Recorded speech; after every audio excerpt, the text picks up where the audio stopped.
Panalangin sa gabi. Magandang gabi, mahal na Ama.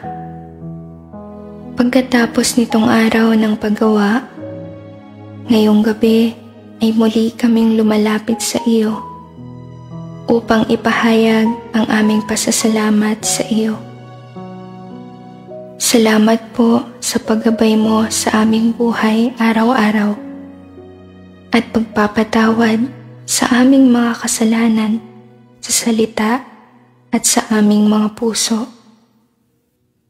Panginoon, naway pangunahan at liwanagan mo kami upang anuman ang aming kalagayan, magkaroon kami ng pusong sumusunod at may takot sa iyo.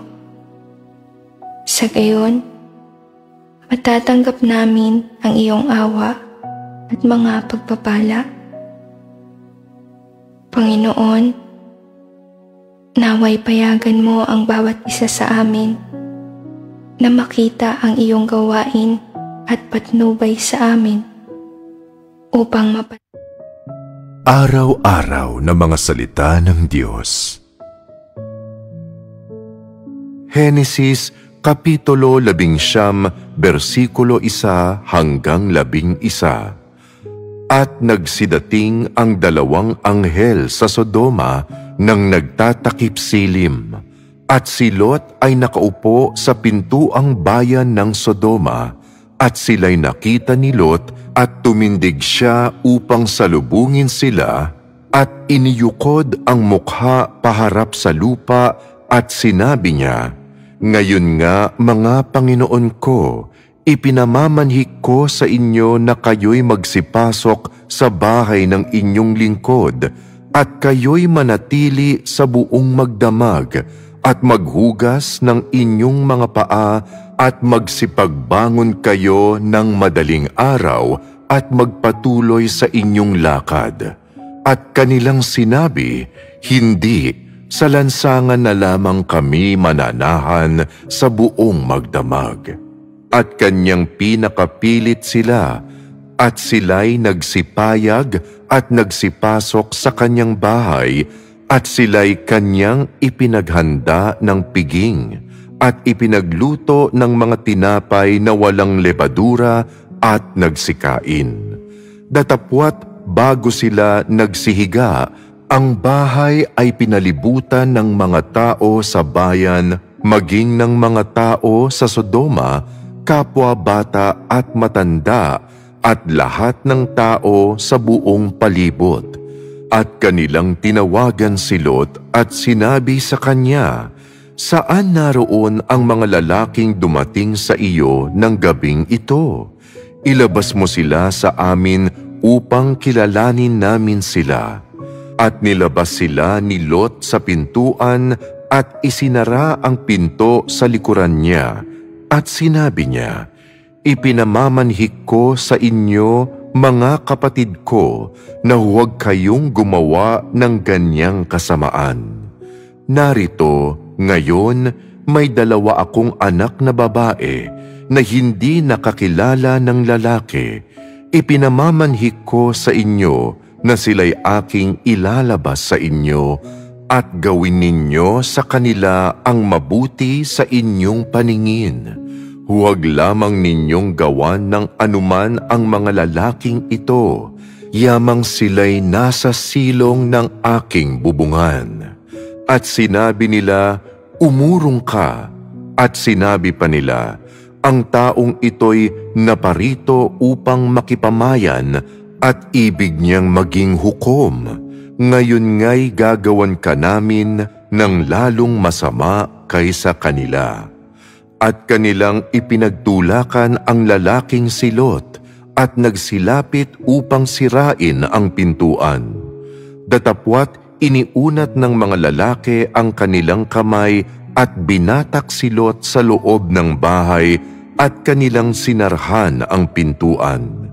At ang mga taong nangasa pintuan ng bahay ay mga pinagbulag nila, ang muntit malaki, anupat sila'y nangayamot sa paghahanap ng pintuan.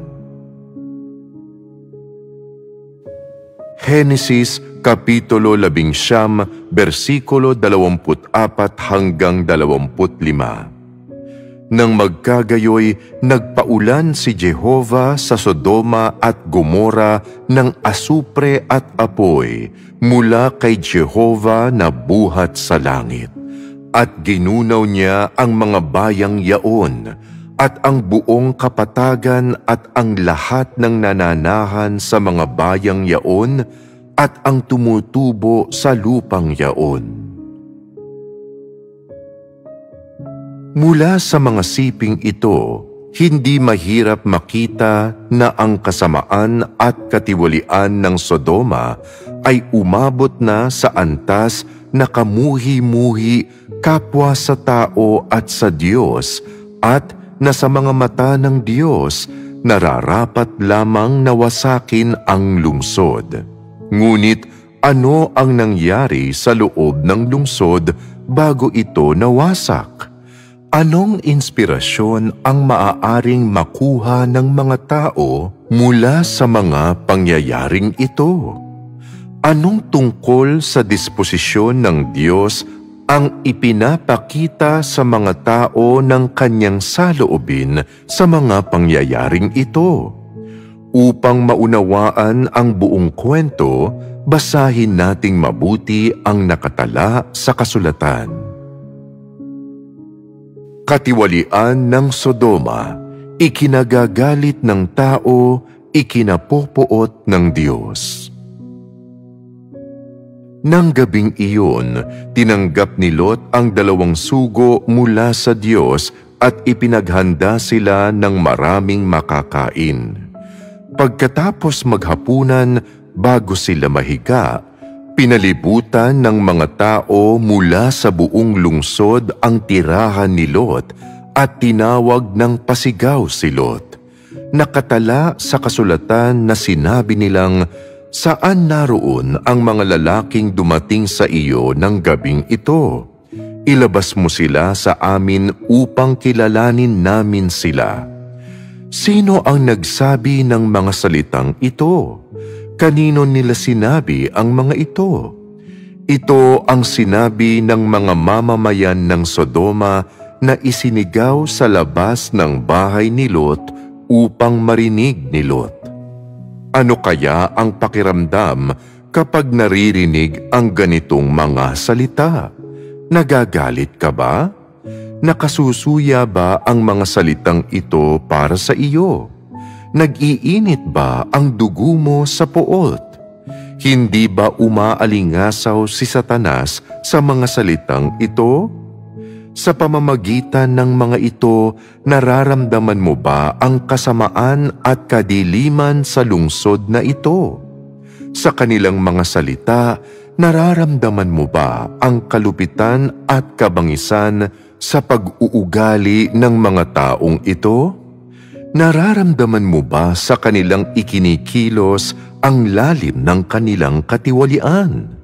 Sa pamamagitan ng nilalaman ng kanilang pananalita, hindi mahirap makita na ang kanilang masamang kalikasan at malupit na disposisyon ay nakaabot na sa antas na wala na sa kanilang kontrol. Maliban kay Lot, lahat ng tao sa lungsod na ito ay walang pinagkaiba kay Satanas. Ang makita lamang ang isa pang tao ay nag-uudyok na sa kanila na saktan at lipulin ito. Hindi lamang ipinararamdam ng mga bagay na ito sa isang tao ang malagim at nakakikilabot na kalikasan ng lungsod, at pati na rin ang anino ng kamatayan sa paligid nito, ipinadarama rin ng mga ito sa isang tao ang kasamaan at kalupitan nito. Nang matagpuan niya ang kanyang sarili na kaharap ang isang grupo ng mga walang awang masasamang loob, mga taong punong-puno ng mabangis na pagnanasang lipulin ang mga kaluluwa ng tao, paano tumugon si Lot? Ayon sa kasulatan, ipinamamanhik ko sa inyo huwag kayong gumawa ng ganyang kasamaan. Narito ngayon may 2 akong anak na babae na hindi nakakilala ng lalaki.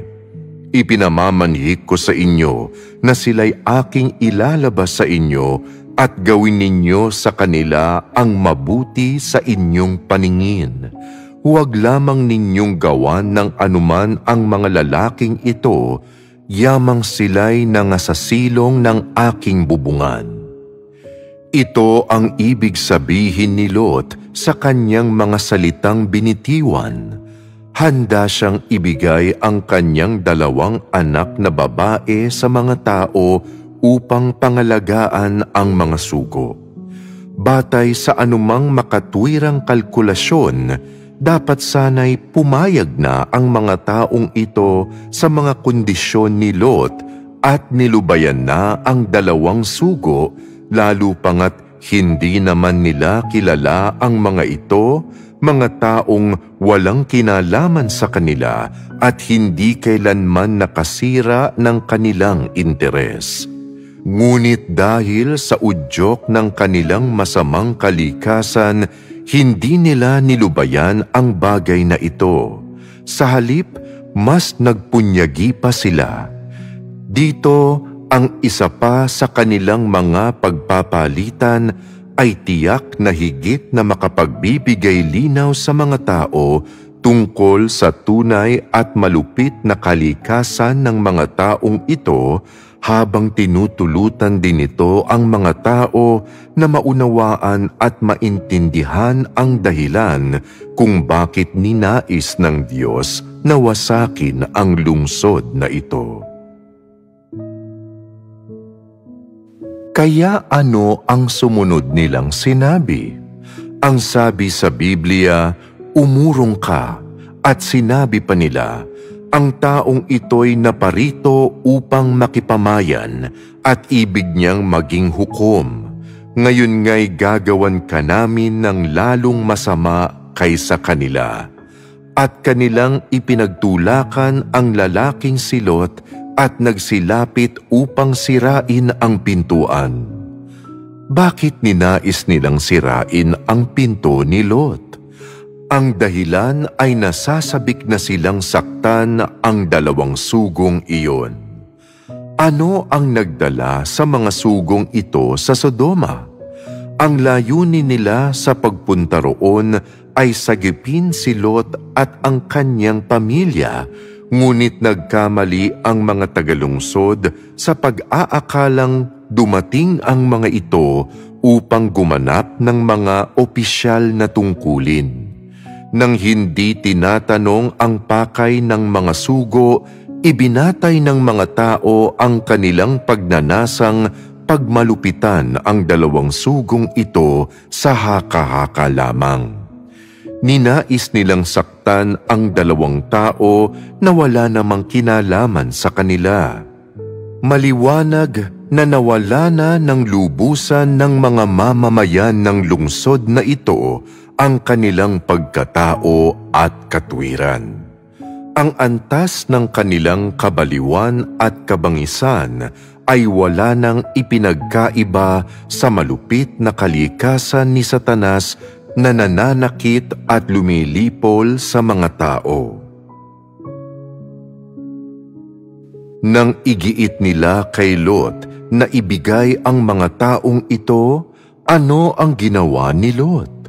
Mula sa mga teksto, alam nating hindi sila ibinigay ni Lot.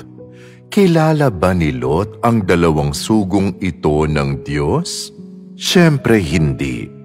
Ngunit bakit niya nagawang iligtas ang 2 taong ito? Alam ba niya kung ano ang kanilang gagawin sa kanilang pagdating? Bagamat hindi niya alam ang dahilan ng kanilang pagdating, alam niya na sila ay mga lingkod ng Diyos, kaya tinanggap niya sila sa kanyang tahanan. Ang kanyang pagtawag sa mga lingkod ng Diyos gamit ang titulong Panginoon ay nagpapakita na si Lot ay isa talagang tagasunod ng Diyos. hindi katulad ng ibang mga mamamayan ng Sodoma.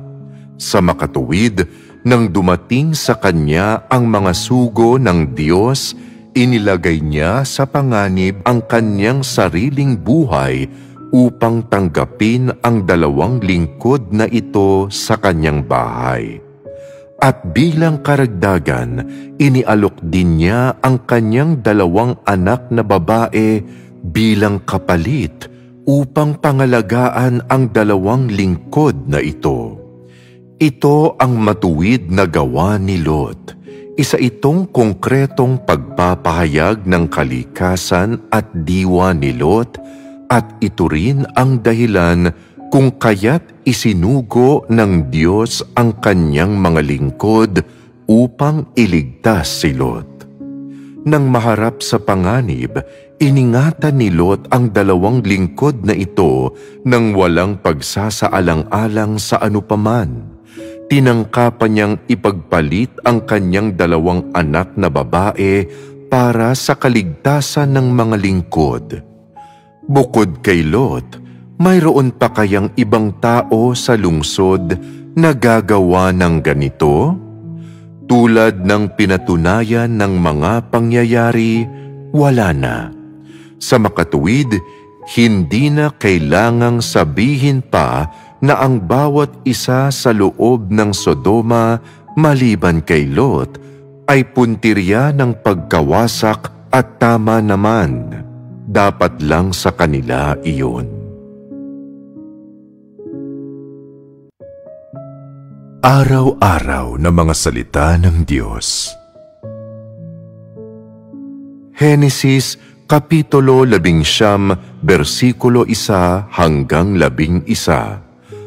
At nagsidating ang 2 anghel sa Sodoma nang nagtatakip silim, at si Lot ay nakaupo sa pintuang bayan ng Sodoma, at sila'y nakita ni Lot at tumindig siya upang salubungin sila, at iniyukod ang mukha paharap sa lupa at sinabi niya, "Ngayon nga, mga Panginoon ko, ipinamamanhik ko sa inyo na kayo'y magsipasok sa bahay ng inyong lingkod at kayo'y manatili sa buong magdamag at maghugas ng inyong mga paa at magsipagbangon kayo ng madaling araw at magpatuloy sa inyong lakad." At kanilang sinabi, "Hindi, sa lansangan na lamang kami mananahan sa buong magdamag." At kanyang pinakapilit sila, at sila'y nagsipayag at nagsipasok sa kanyang bahay, at sila'y kanyang ipinaghanda ng piging, at ipinagluto ng mga tinapay na walang lebadura, at nagsikain. Datapwat bago sila nagsihiga, ang bahay ay pinalibutan ng mga tao sa bayan, maging ng mga tao sa Sodoma, kapwa bata at matanda, at lahat ng tao sa buong palibot. At kanilang tinawagan si Lot at sinabi sa kanya, "Saan naroon ang mga lalaking dumating sa iyo ng gabing ito? Ilabas mo sila sa amin upang kilalanin namin sila." At nilabas sila ni Lot sa pintuan at isinara ang pinto sa likuran niya. At sinabi niya, "Ipinamamanhik ko sa inyo, mga kapatid ko, na huwag kayong gumawa ng ganyang kasamaan. Narito, ngayon, may 2 akong anak na babae na hindi nakakilala ng lalaki. Ipinamamanhik ko sa inyo na sila'y aking ilalabas sa inyo at gawin ninyo sa kanila ang mabuti sa inyong paningin. Huwag lamang ninyong gawan ng anuman ang mga lalaking ito, yamang sila'y nasa silong ng aking bubungan." At sinabi nila, "Umurong ka." At sinabi pa nila, "Ang taong ito'y naparito upang makipamayan at ibig niyang maging hukom. Ngayon nga'y gagawan ka namin ng lalong masama kaysa kanila." at kanilang ipinagtulakan ang lalaking si Lot at nagsilapit upang sirain ang pintuan.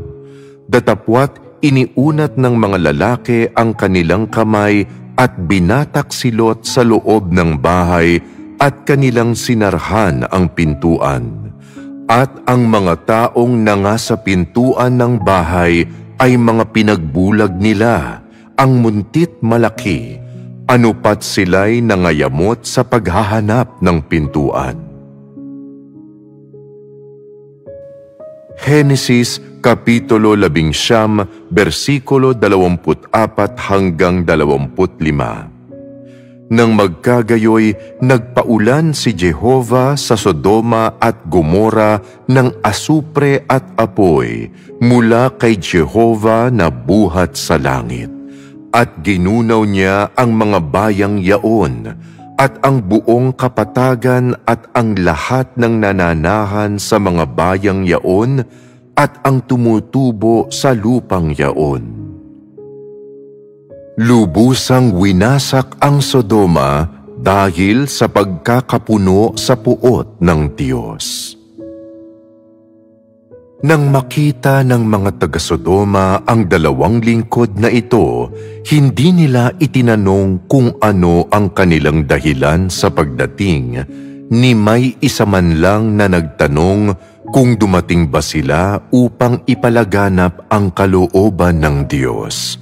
Bagkus, bumuo sila ng isang malaking pangkat ng mga tao at dumating sila para dakpin ang dalawang lingkod na ito na gaya ng mga asong gubat o mababangis na mga lobo nang walang anumang paliwanag. Pinagmasdan ba ng Diyos ang mga bagay na ito habang nangyayari? Ano kaya ang iniisip ng Diyos sa kanyang puso tungkol sa ganitong uri ng pag-uugali ng tao sa ganitong klase ng pangyayari? Nagpasya ang Diyos na wasakin ang lungsod na ito. Hindi na siya mag-aatubili o maghihintay ni magpapakita pa ng pasensya. Dumating na ang kanyang araw at kaya naman sinimulan na niya ang gawaing ninais niyang gawin. Sa gayon, ang sinasabi sa Henesis Kapitulo 19, versikulo 24 hanggang 25, nang magkagayoy nagpaulan si Jehova sa Sodoma at Gomora ng asupre at apoy mula kay Jehova na buhat sa langit.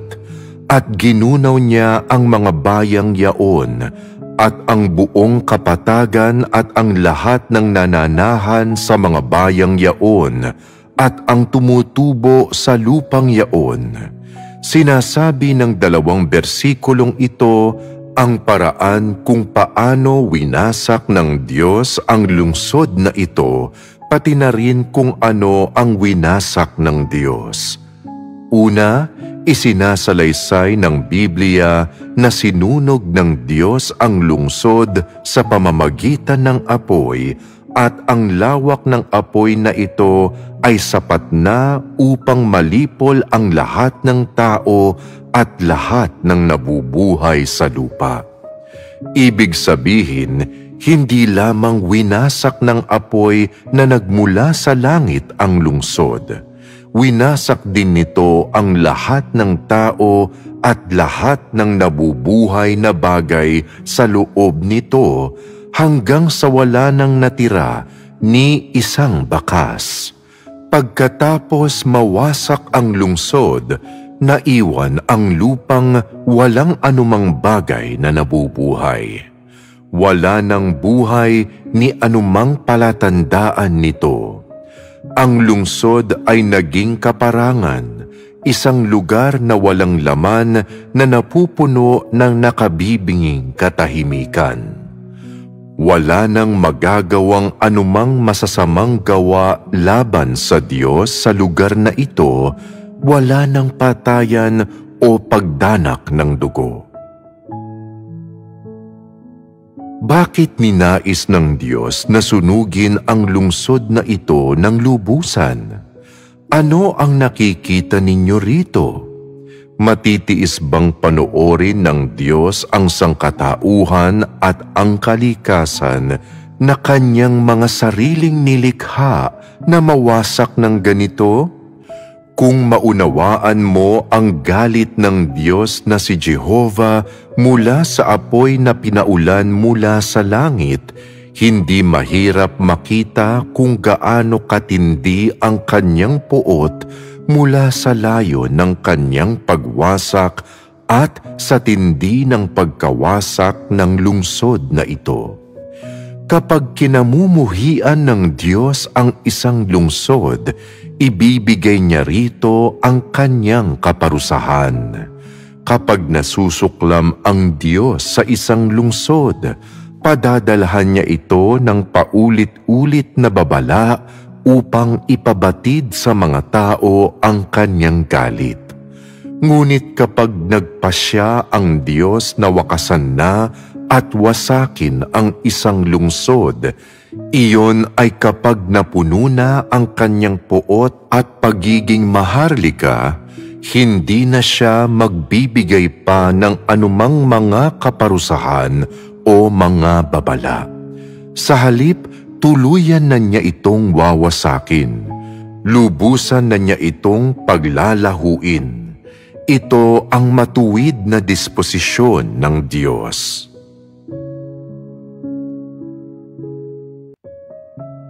Araw-araw na mga salita ng Diyos. Henesis Kapitulo 19, versikulo 1 hanggang 11.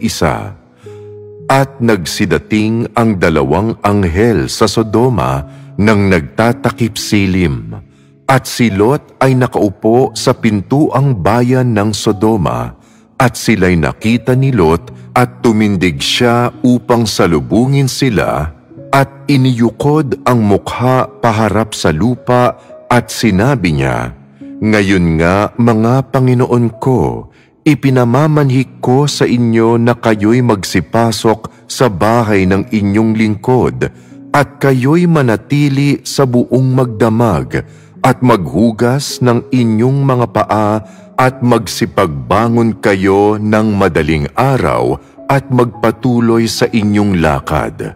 At kanilang sinabi, "Hindi, sa lansangan na lamang kami mananahan sa buong magdamag."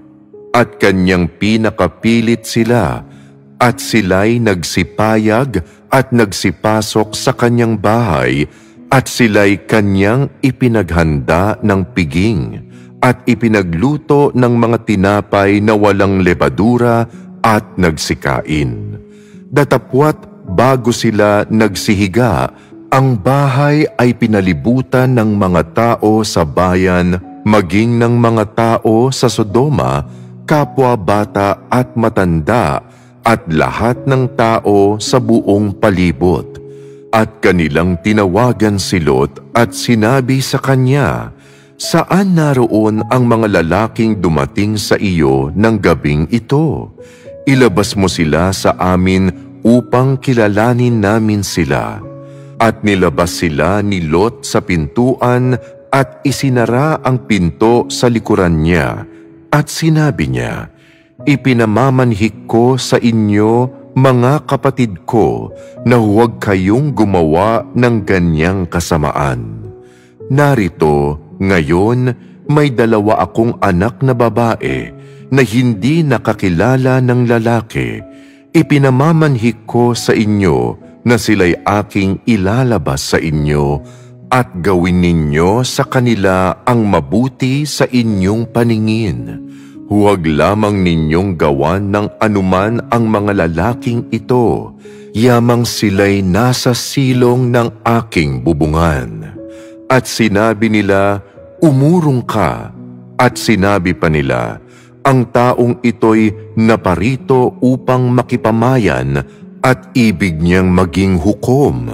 Ngayon nga'y gagawan ka namin ng lalong masama kaysa kanila."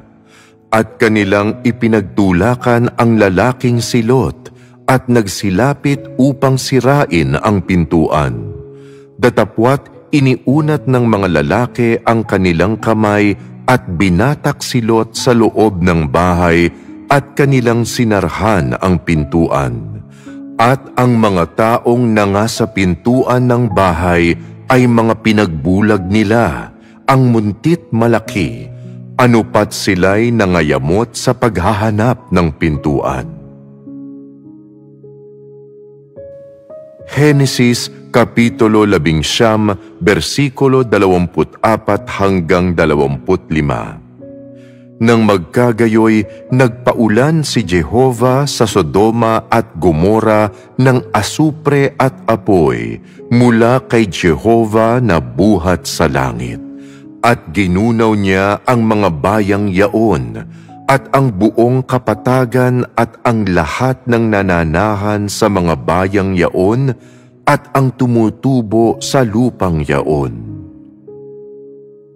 Matapos ang paulit-ulit na pagsalungat at paglaban ng Sodoma sa kanya, nilipol na ito ng Diyos ng lubusan. Mula sa pantaong pananaw, ang Sodoma ay isang lungsod na pinagbibigyang lubos ang nasa at kasamaan ng tao. Nakatutukso at nakabibighani na may kasamang tugtugan at sayawan gabi-gabi, ang kasaganaan nito ang nanghalina at nagpahibang sa mga tao. Kinain ng kasamaan nito ang puso ng mga tao at inakit sila sa pagkabulok. Ito ang lungsod kung saan ang marurumi at masasamang espiritu ay naghuhuramentado, punong-puno ito ng kasalanan at pagpatay, at umaalingasaw ang amoy ng dugo at pagkabulok dito. Isa itong lungsod na nakapangingilabot, isang lungsod na lalayuan ng isang tao sa takot.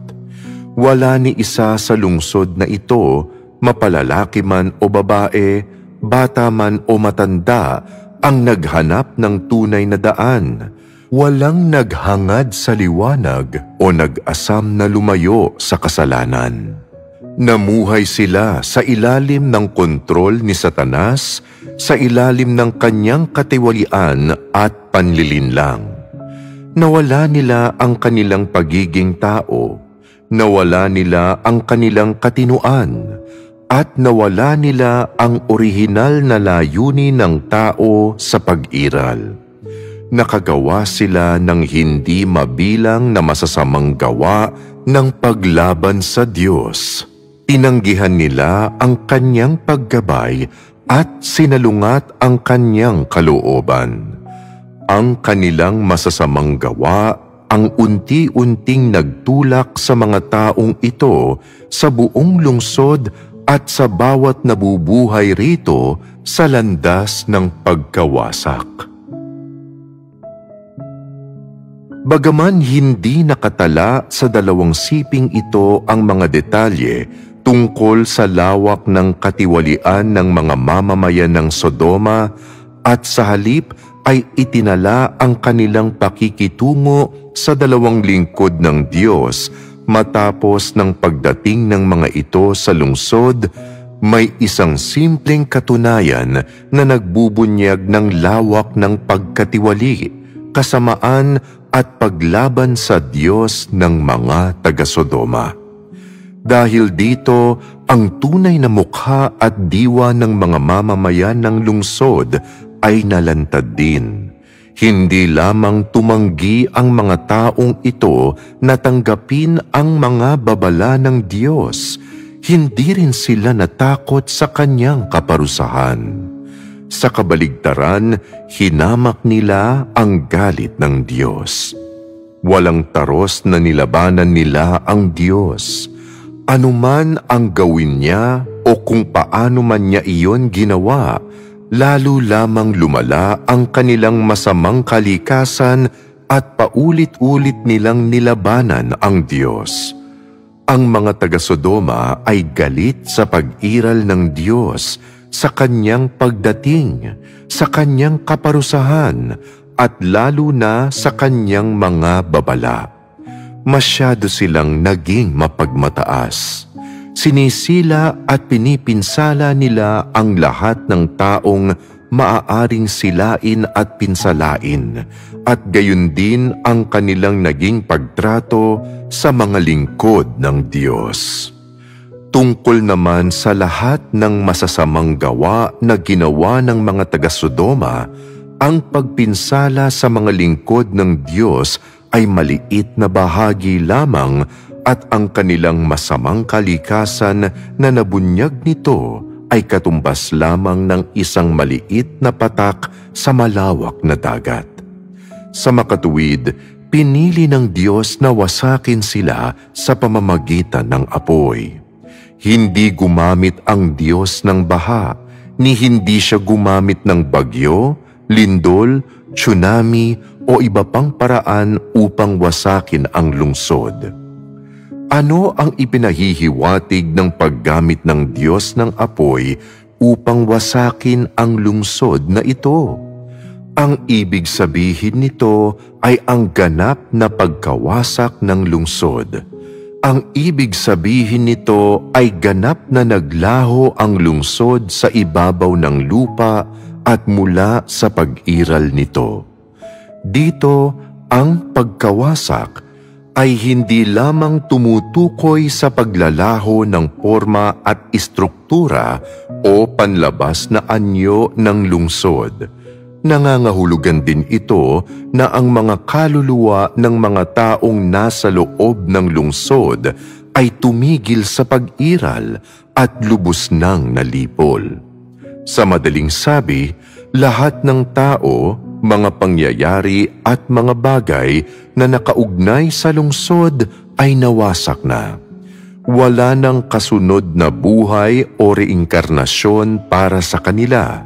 Nilipol na sila ng Diyos mula sa sangkatauhan ng kanyang nilikha magpakailanman. Ang paggamit ng apoy ay nagpapahiwatig ng wakas ng kasalanan sa lugar na ito at na nasugpo na ang kasalanan doon. Titigil na sa pag-iral at pagkalat ang kasalanang ito. Nangangahulugan ito na ang kasamaan ni Satanas ay nawalan na ng mataba nitong lupa, gayon din ng libingan na nagkaloob dito ng lugar na mapamamalagian at mapananahanan. Sa digmaan sa pagitan ng Diyos at ni Satanas, ang paggamit ng Diyos ng apoy ay ang tatak ng kanyang tagumpay kung saan namarkahan si Satanas. Ginawang tiwali at sinila ni Satanas ang mga tao para sa kanyang mithiin na kalabanin ang Diyos. Ang pagkawasak ng Sodoma ay isang malaking balakid sa mithiing ito. Isa rin itong nakahihiyang tanda ng panahon sa pag-unlad ng sangkatauhan ng tanggihan ng tao ang patnubay ng Diyos at pinabayaan ang sarili niya sa bisyo. Bukod pa rito, isa itong talaan ng tunay na pahayag ng matuwid na disposisyon ng Diyos.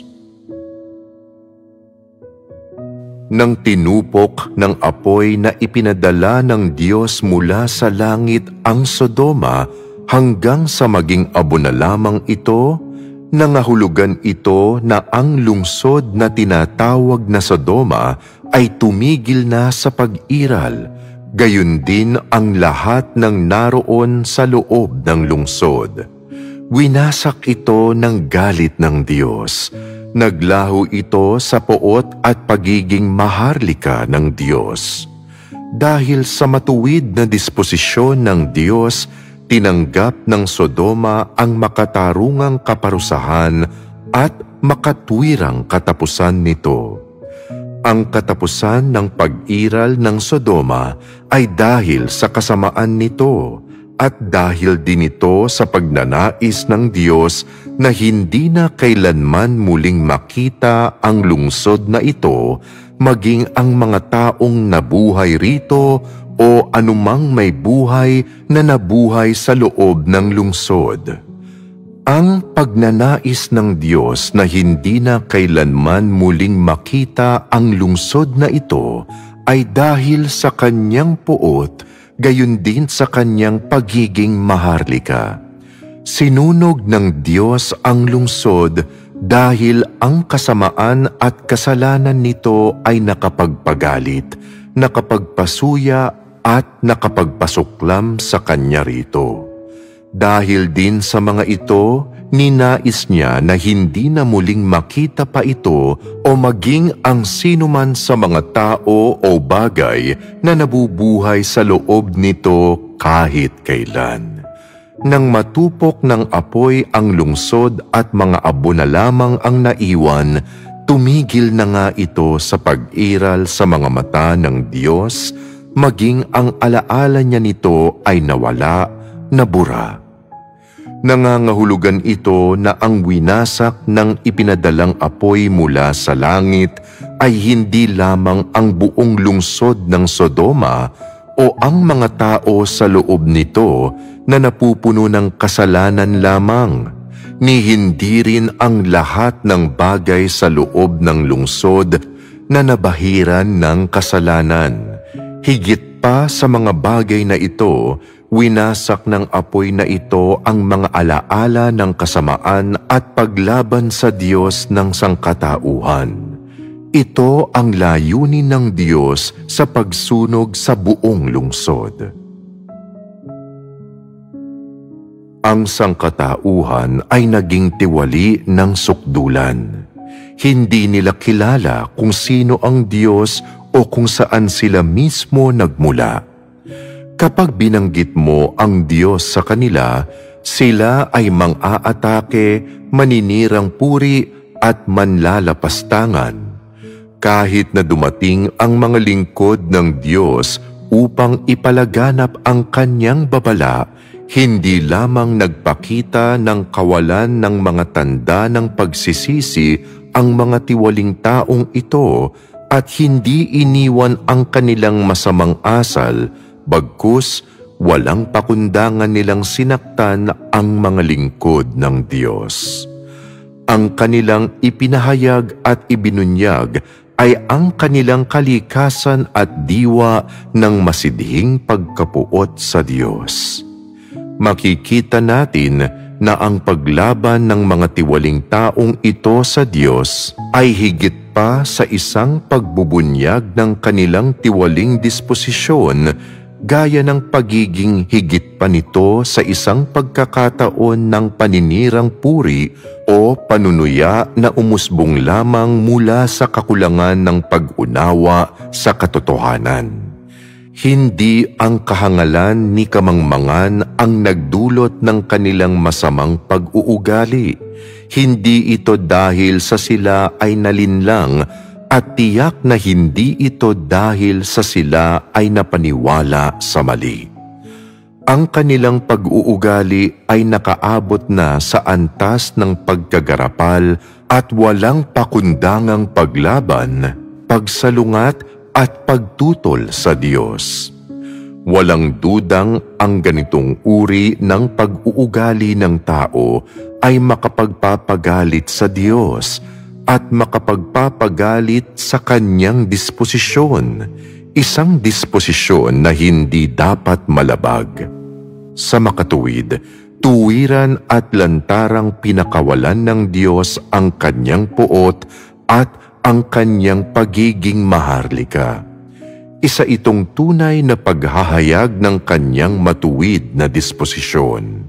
Nahaharap sa isang lungsod na nag-uumapaw sa kasalanan, naghangad ang Diyos na wasakin ito sa pinakamabilis na paraang maaari upang lipulin ang mga mamamayan sa loob nito at ang lahat ng kanilang mga kasalanan sa pinakaganap na paraan upang mapatigil sa pag-iral ang mga mamamayan ng lungsod na ito at upang mapigilang lumaganap ang kasalanan sa lugar na ito.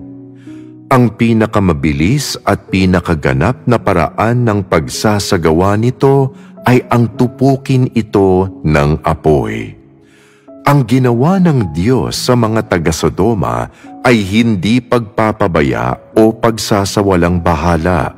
Sa halip, ginamit niya ang kanyang puot, pagiging maharlika at autoridad upang parusahan, pabagsakin at lubos na wasakin ang mga taong ito.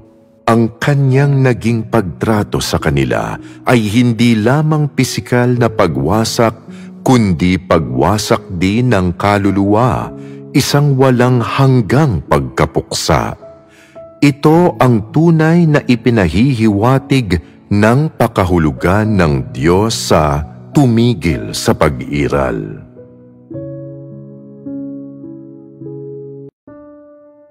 Araw-araw na mga salita ng Diyos.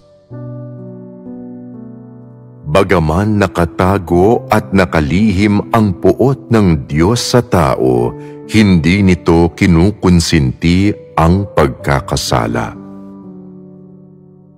Ang pakikitungo ng Diyos sa kabuuan ng sangkatauhan, hangal at mangmangman ito, ay pangunahing nakabatay sa awa at pagpapaubaya. Sa kabilang banda, ang kanyang puot ay nakatago sa mas nakararaming pagkakataon at sa mas nakararaming pangyayari at hindi ito nalalaman ng tao.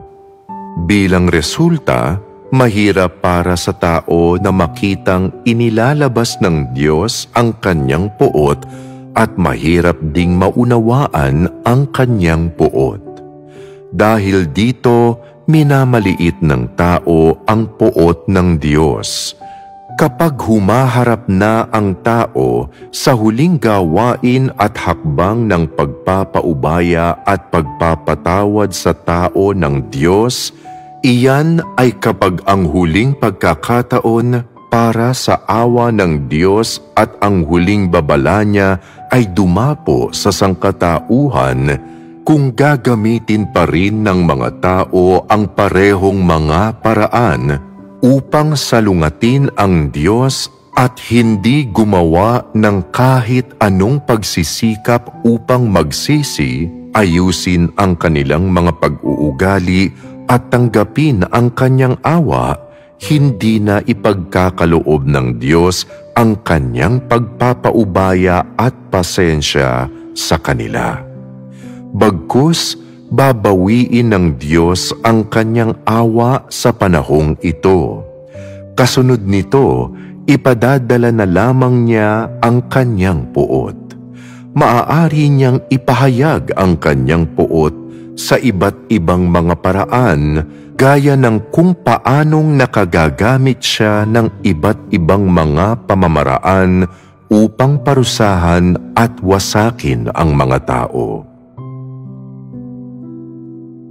Ang paggamit ng Diyos ng apoy upang wasakin ang lungsod ng Sodoma ang pinakamabilis niyang paraan upang lubos na lipulin ang isang sangkatauhan o anupamang bagay. Higit pa sa kanilang pisikal na katawan ang winasak ng pagsunog sa mga mamamayan ng Sodoma. Winasak nito ang kabuuan ng kanilang mga espiritu, ang kanilang mga kaluluwa at kanilang mga katawan. Tinitiyak na ang mga tao sa loob ng lungsod na ito ay titigil sa pag-iral sa kapwa material na mundo at mundong hindi nakikita ng tao. Ito ay isang paraan kung paano ibinubunyag ng Diyos at ipinahahayag ang kanyang puot. Ang ganitong paraan ng pagbubunyag at pagpapahayag ay isang aspeto ng diwa ng puot ng Diyos, kung paano ring ito ay likas na paghahayag ng diwa ng matuwid na disposisyon ng Diyos. Kapag ipinadadala ng Diyos ang kanyang puot, tumitigil siya sa paghahayag ng anumang awa o mapagmahal na kabaitan ni hindi na siya nagpapakita pa ng kanyang pagpapaubaya o pasensya. Walang tao, bagay o dahilan na makahihimok sa kanya upang patuloy na maging matyaga na muling ibigay ang kanyang awa at minsan pang ipagkaloob ang kanyang pagpaparaya. Kapalit ng mga bagay na ito, walang isamang sandali ng pag-aalinlangan, ipinadadala ng Diyos ang kanyang puot at pagiging maharlika, ginagawa kung ano ang kanyang nais. Isasagawa niya ang mga bagay na ito sa isang mabilis at malinis na paraan ayon sa kanyang sariling mga kagustuhan. Ito ang paraan kung paano ipinadadala ng Diyos ang kanyang puot at pagiging maharlika na hindi dapat labagin ng tao, at ito ay isa ring pagpapahayag ng isang aspeto ng kanyang matuwid na disposisyon. Kapag nasasaksihan ng mga tao na nagpapakita ng pag-aalala at pagmamahal ang Diyos sa tao, hindi nila napapansin ang kanyang puot, nakikita ang kanyang pagiging maharlika o nadarama ang kanyang kawalang paraya sa pagkakasala. Ang mga bagay na ito ang laging nagpapapaniwala sa mga tao na ang matuwid na disposisyon ng Diyos ay yaong awa, pagpapaubaya at pagmamahal lamang. Gayunman, kapag nakita ng isang tao na winasak ng Diyos ang isang lungsod o kinamuhian ang isang sangkatauhan, ang kanyang matinding galit sa pagkawasak ng tao at ang kanyang pagiging maharlika ang nagbibigay daan sa mga tao na masilayan ang kabilang panig ng matuwid niyang disposisyon. Ito ang hindi pagkonsinti ng Diyos sa pagkakasala. Ang disposisyon ng Diyos na hindi kumukonsinti ng pagkakasala ay lumalampas sa imahinasyon ng anumang nilikhang nilalang at sa mga di nilikhang nilalang. Walang may kakayahang panghimasukan ito o maapektuhan ito, at lalong hindi ito kayang gayahin o tularan. Sa gayon, ang aspetong ito ng disposisyon ng Diyos ang siyang dapat na talagang mabatid ng sangkatauhan. Tanging ang Diyos mismo ang may ganitong uri ng disposisyon, at tanging Diyos mismo ang nagtataglay ng ganitong uri ng disposisyon. Nagtataglay ang Diyos ng ganitong uri ng matuwid na disposisyon dahil nasusuklam siya sa kasamaan, kadiliman, pagkamapanghimagsik at mga masasamang gawa ni Satanas, pagtitiwali at paglamon sa sangkatauhan, sapagkat kinasusuklaman niya ang lahat ng paggawa ng kasalanan bilang paglaban sa Kanya at dahil sa Kanyang banal at walang dungis na diwa. Ito ang dahilan kaya hindi niya hahayaan ang sinumang nilikha o di nilikhang nilalang na hayagang salungatin o labanan siya. Kahit ang isang individual na pinagpakitaan niyang minsan ng awa o kanyang pinili ay kailangan lamang pukawin ang kanyang disposisyon at labagin ang kanyang prinsipyo ng pagpapasensya at pagpaparaya, at pakakawalan niya at ibubunyag ang kanyang matuwid na disposisyon na wala kahit katiting mang-awa o pag-aalinlangan, isang disposisyon na hindi kinukonsinti ang pagkakasala.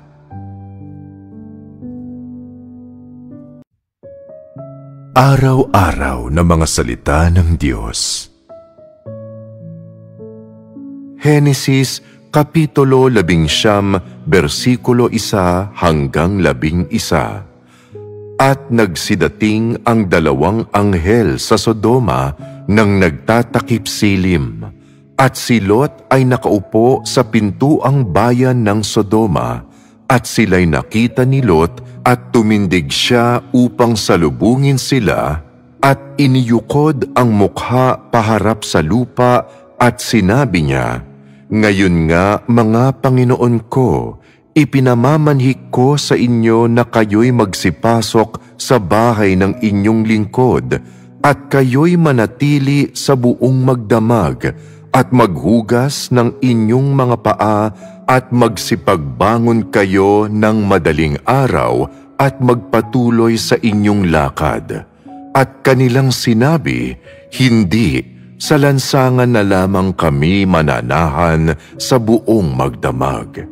At kanyang pinakapilit sila, at sila'y nagsipayag at nagsipasok sa kanyang bahay, at sila'y kanyang ipinaghanda ng piging, at ipinagluto ng mga tinapay na walang lebadura, at nagsikain. Datapwat bago sila nagsihiga, ang bahay ay pinalibutan ng mga tao sa bayan, maging ng mga tao sa Sodoma, kapwa bata at matanda, at lahat ng tao sa buong palibot. At kanilang tinawagan si Lot at sinabi sa kanya, "Saan naroon ang mga lalaking dumating sa iyo ng gabing ito? Ilabas mo sila sa amin upang kilalanin namin sila." At nilabas sila ni Lot sa pintuan at isinara ang pinto sa likuran niya. At sinabi niya, "Ipinamamanhik ko sa inyo, mga kapatid ko, na huwag kayong gumawa ng ganyang kasamaan. Narito, ngayon, may dalawa akong anak na babae na hindi nakakilala ng lalaki. Ipinamamanhik ko sa inyo na sila'y aking ilalabas sa inyo at gawin ninyo sa kanila ang mabuti sa inyong paningin. Huwag lamang ninyong gawan ng anuman ang mga lalaking ito, yamang sila'y nasa silong ng aking bubungan." At sinabi nila, "Umurong ka." At sinabi pa nila, "Ang taong ito'y naparito upang makipamayan at ibig niyang maging hukom. Ngayon nga'y gagawan ka namin ng lalong masama kaysa kanila." At kanilang ipinagtulakan ang lalaking si Lot at nagsilapit upang sirain ang pintuan. Datapwat iniunat ng mga lalaki ang kanilang kamay at binatak si Lot sa loob ng bahay at kanilang sinarhan ang pintuan. At ang mga taong nangasa pintuan ng bahay ay mga pinagbulag nila, ang muntit malaki. Anupat sila'y nangayamot sa paghahanap ng pintuan. Henesis Kapitulo 19, versikulo 24 hanggang 25. Nang magkagayoy, nagpaulan si Jehova sa Sodoma at Gomora ng asupre at apoy mula kay Jehova na buhat sa langit. At ginunaw niya ang mga bayang yaon, at ang buong kapatagan at ang lahat ng nananahan sa mga bayang yaon, at ang tumutubo sa lupang yaon. Mula sa mga siping ito, hindi mahirap makita na ang kasamaan at katiwalian ng Sodoma ay umabot na sa antas na kamuhi-muhi kapwa sa tao at sa Diyos, at na sa mga mata ng Diyos nararapat lamang na wasakin ang lungsod. Ngunit ano ang nangyari sa loob ng lungsod bago ito nawasak? Anong inspirasyon ang maaaring makuha ng mga tao mula sa mga pangyayaring ito? Anong tungkol sa disposisyon ng Diyos ang ipinapakita sa mga tao ng kanyang saloobin sa mga pangyayaring ito? Upang maunawaan ang buong kwento, basahin nating mabuti ang nakatala sa kasulatan. Katiwalian ng Sodoma, ikinagagalit ng tao, ikinapopoot ng Diyos. Nang gabing iyon, tinanggap ni Lot ang 2 sugo mula sa Diyos at ipinaghanda sila ng maraming makakain. Pagkatapos maghapunan, bago sila mahiga, pinalibutan ng mga tao mula sa buong lungsod ang tirahan ni Lot at tinawag ng pasigaw si Lot. Nakatala sa kasulatan na sinabi nilang, "Saan naroon ang mga lalaking dumating sa iyo ng gabing ito? Ilabas mo sila sa amin upang kilalanin namin sila." Sino ang nagsabi ng mga salitang ito? Kanino nila sinabi ang mga ito? Ito ang sinabi ng mga mamamayan ng Sodoma na isinigaw sa labas ng bahay ni Lot upang marinig ni Lot. Ano kaya ang pakiramdam kapag naririnig ang ganitong mga salita? Nagagalit ka ba? Nakasusuya ba ang mga salitang ito para sa iyo? Nag-iinit ba ang dugo mo sa puot? Hindi ba umaalingasaw si Satanas sa mga salitang ito? Sa pamamagitan ng mga ito, nararamdaman mo ba ang kasamaan at kadiliman sa lungsod na ito? Sa kanilang mga salita, nararamdaman mo ba ang kalupitan at kabangisan sa pag-uugali ng mga taong ito? Nararamdaman mo ba sa kanilang ikinikilos ang lalim ng kanilang katiwalian? Sa pamamagitan ng nilalaman ng kanilang pananalita, hindi mahirap makita na ang kanilang masamang kalikasan at malupit na disposisyon ay nakaabot na sa antas na wala na sa kanilang kontrol. Maliban kay Lot, lahat ng tao sa lungsod na ito ay walang pinagkaiba kay Satanas. Ang makita lamang ang isa pang tao ay nag-uudyok na sa kanila na saktan at lipulin ito. Hindi lamang ipinararamdam ng mga bagay na ito sa isang tao ang malagim at nakakikilabot na kalikasan ng lungsod, at pati na rin ang anino ng kamatayan sa paligid nito, ipinadarama rin ng mga ito sa isang tao ang kasamaan at kalupitan nito. Nang matagpuan niya ang kanyang sarili na kaharap ang isang grupo ng mga walang awang masasamang loob, mga taong punong-puno ng mabangis na pagnanasang lipulin ang mga kaluluwa ng tao, paano tumugon si Lot? Ayon sa kasulatan, "Ipinamamanhik ko sa inyo, huwag kayong gumawa ng ganyang kasamaan. Narito ngayon may 2 akong anak na babae na hindi nakakilala ng lalaki. Ipinamamanhik ko sa inyo na sila'y aking ilalabas sa inyo at gawin ninyo sa kanila ang mabuti sa inyong paningin. Huwag lamang ninyong gawan ng anuman ang mga lalaking ito, yamang sila'y nangasasilong ng aking bubungan." Ito ang ibig sabihin ni Lot sa kanyang mga salitang binitiwan. Handa siyang ibigay ang kanyang 2 anak na babae sa mga tao upang pangalagaan ang mga sugo. Batay sa anumang makatwirang kalkulasyon, dapat sana'y pumayag na ang mga taong ito sa mga kondisyon ni Lot at nilubayan na ang 2 sugo, lalo pangat hindi naman nila kilala ang mga ito, mga taong walang kinalaman sa kanila at hindi kailanman nakasira ng kanilang interes.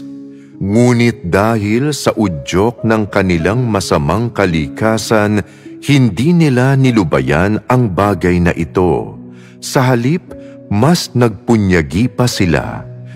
Dito, ang isa pa sa kanilang mga pagpapalitan ay tiyak na higit na makapagbibigay linaw sa mga tao tungkol sa tunay at malupit na kalikasan ng mga taong ito, habang tinutulutan din ito ang mga tao na maunawaan at maintindihan ang dahilan kung bakit ninais ng Diyos na wasakin ang lungsod na ito. Kaya ano ang sumunod nilang sinabi? Ang sabi sa Biblia, umurong ka, at sinabi pa nila, ang taong ito'y naparito upang makipamayan at ibig niyang maging hukom. Ngayon nga'y gagawan ka namin ng lalong masama kaysa kanila. At kanilang ipinagtulakan ang lalaking si Lot at nagsilapit upang sirain ang pintuan. Bakit ninais nilang sirain ang pinto ni Lot? Ang dahilan ay nasasabik na silang saktan ang dalawang sugong iyon. Ano ang nagdala sa mga sugong ito sa Sodoma? Ang layunin nila sa pagpunta roon ay sagipin si Lot at ang kanyang pamilya, ngunit nagkamali ang mga tagalungsod sa pag-aakalang dumating ang mga ito upang gumanap ng mga opisyal na tungkulin. Nang hindi tinatanong ang pakay ng mga sugo, ibinatay ng mga tao ang kanilang pagnanasang pagmalupitan ang dalawang sugong ito sa haka-haka lamang. Ninais nilang saktan ang dalawang tao na wala namang kinalaman sa kanila. Maliwanag na nawala na ng lubusan ng mga mamamayan ng lungsod na ito ang kanilang pagkatao at katwiran. Ang antas ng kanilang kabaliwan at kabangisan ay wala nang ipinagkaiba sa malupit na kalikasan ni Satanas na nananakit at lumilipol sa mga tao. Nang igiit nila kay Lot na ibigay ang mga taong ito, ano ang ginawa ni Lot? Mula sa mga teksto, alam nating hindi sila ibinigay ni Lot. Kilala ba ni Lot ang dalawang sugong ito ng Diyos? Siyempre hindi. Ngunit bakit niya nagawang iligtas ang dalawang taong ito? Alam ba niya kung ano ang kanilang gagawin sa kanilang pagdating? Bagamat hindi niya alam ang dahilan ng kanilang pagdating, alam niya na sila ay mga lingkod ng Diyos, kaya tinanggap niya sila sa kanyang tahanan. Ang kanyang pagtawag sa mga lingkod ng Diyos gamit ang titulong Panginoon ay nagpapakita na si Lot ay isa talagang tagasunod ng Diyos, hindi katulad ng ibang mga mamamayan ng Sodoma. Sa makatuwid, nang dumating sa kanya ang mga sugo ng Diyos, inilagay niya sa panganib ang kanyang sariling buhay upang tanggapin ang dalawang lingkod na ito sa kanyang bahay. At bilang karagdagan, inialok din niya ang kanyang dalawang anak na babae bilang kapalit upang pangalagaan ang dalawang lingkod na ito. Ito ang matuwid na gawa ni Lot. Isa itong konkretong pagpapahayag ng kalikasan at diwa ni Lot, at ito rin ang dahilan kung kaya't isinugo ng Diyos ang kanyang mga lingkod upang iligtas si Lot.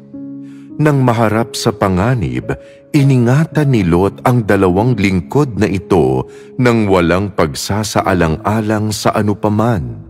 Tinangkapan niyang ipagpalit ang kanyang dalawang anak na babae para sa kaligtasan ng mga lingkod. Bukod kay Lot, mayroon pa kayang ibang tao sa lungsod na gagawa ng ganito? Tulad ng pinatunayan ng mga pangyayari, wala na. Sa makatuwid, hindi na kailangang sabihin pa na ang bawat isa sa loob ng Sodoma maliban kay Lot ay puntirya ng pagkawasak at tama naman. Dapat lang sa kanila iyon. Araw-araw na mga salita ng Diyos. Henesis Kapitulo 19, versikulo 1 hanggang 11. At nagsidating ang dalawang anghel sa Sodoma nang nagtatakip silim, at si Lot ay nakaupo sa pintuang bayan ng Sodoma, at sila'y nakita ni Lot at tumindig siya upang salubungin sila, at iniyukod ang mukha paharap sa lupa at sinabi niya, "Ngayon nga, mga Panginoon ko, ipinamamanhik ko sa inyo na kayo'y magsipasok sa bahay ng inyong lingkod at kayo'y manatili sa buong magdamag at maghugas ng inyong mga paa at magsipagbangon kayo ng madaling araw at magpatuloy sa inyong lakad.